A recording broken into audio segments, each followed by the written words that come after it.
Worked on thick paper of 1.1 format, used HB2 pencil and eraser. At the first stage, I made an initial sketch, outlined the general composition, built the main perspective lines, and positioned the figure. I started with the oval of the head, added light contours of the body and table, outlined the glass in the foreground. I drew the lines with light movements to make it easier to make corrections. At the second stage, I detailed the sketch, drew the face, hair, clothes, and jewelry. I focused on facial expressions and gestures.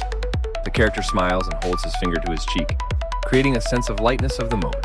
I finished the background, left the figure in the background schematic so as not to distract from the main image. I worked gradually, moving from general forms to details.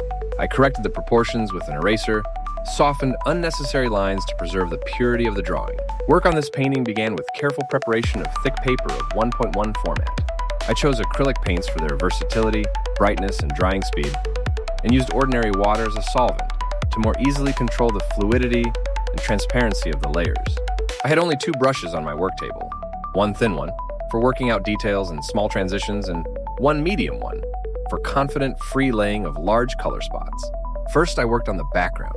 For me, the background is not just the space behind the figure, it is the atmosphere, the breath of the painting. I began working from distant plans, laying the general mood through soft play of color. The layers were laid from cold, almost ephemeral shades in the depths, gradually moving to more saturated, lively tones as they approached the viewer. The work was done in a sweeping manner, with wet, wide strokes of a medium brush, with minimal stops. It was important to preserve the freshness of the first mix. When the background was ready and formed the basis of the composition, I moved on to the main image, the girl. Here I acted consciously and strictly in the direction from light to dark tones. First, I laid the basic light areas of the skin, clothes, and hair using bleached paints, carefully dissolving the borders with water to avoid harsh transitions. Gradually, layer by layer, I deepened the shadows, saturated the halftones, and enhanced the volume. The work was more concentrated, and at this point, the thin brush became the main tool. With it, I drew the facial features, soft fractures of tissues, the play of light on the hair. Last of all, I worked on the details.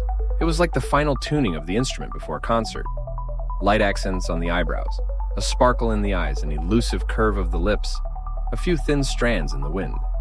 The thin brush allowed me to add graceful lines and emphasize the rhythm of the form, enlivening the picture and giving it that very spark that distinguishes a living work from a frozen one. In all the techniques, I strived for the liveliness of the brushstroke, to preserve the breath of the material, so that the acrylic would not turn into plastic, but would remain alive, breathing.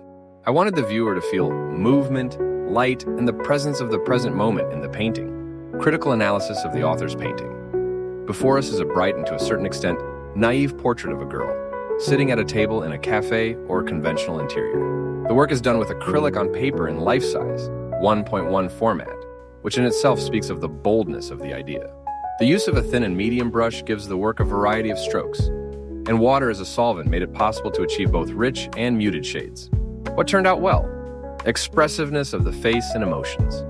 The strongest point of the painting is the girl's face. It glows with joy and spontaneity. The eyes of a rich turquoise color look slightly to the side, and although the symmetry is broken, this only adds liveliness to the image. A slight smile, slightly raised shoulders, a pose with hands supporting the head convey a state of dreaminess, or even love. Color palette. The dominant warm shades of the background, ochre, yellow, brown, contrast well with the cool range of clothes, blue and turquoise, which creates balance in the composition.